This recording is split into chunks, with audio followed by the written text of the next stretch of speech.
Muslim cop could be free after his lawyer's shocking claim about white woman shot to death. Mystery and question have surrounded the Muslim cop in Minnesota who shot and killed a white woman on Sunday night.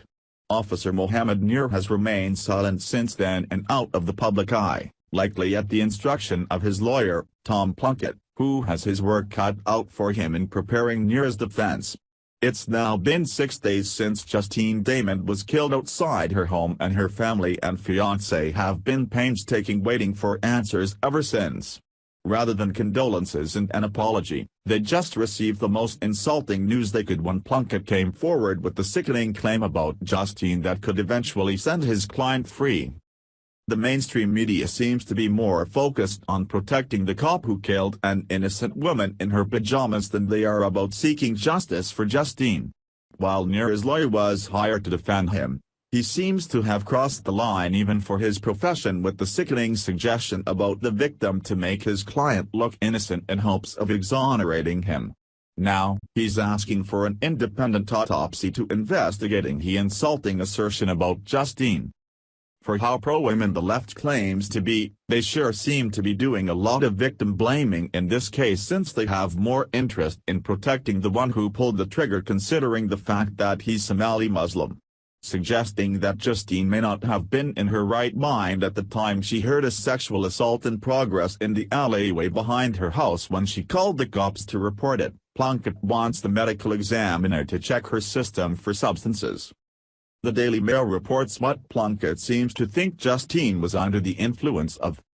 Tom Plunkett, who is representing Minnesota policeman Mohammed Nur, told CBS he would like a second lab to examine the results of the autopsy on the Australian woman because it would be nice to know if there were some Ambien in her system.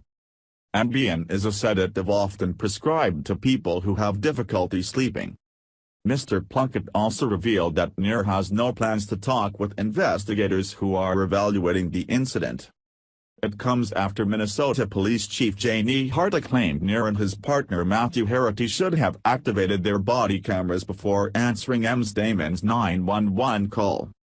If Justine had been on sleeping medication, she would have likely not have been awoken by any noise in the alleyway, which was the reason for her call to police in the first place. These medications are sedatives, and it's difficult to wake someone up with force before the medications wears off, once they've been asleep on it. Further debunking this claim is that fact that the body cameras were not turned on. As standard protocol, police don't activate these devices when there doesn't seem to be any reason for a threat or escalated situation. If there wasn't enough reason to turn the body cameras on, there certainly wasn't provocation for the police officer to shoot the civilian.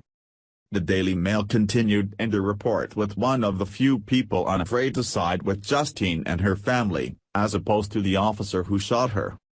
Chief Hardy made the statement in her first public appearance since the tragedy in suburban Fulton on Saturday.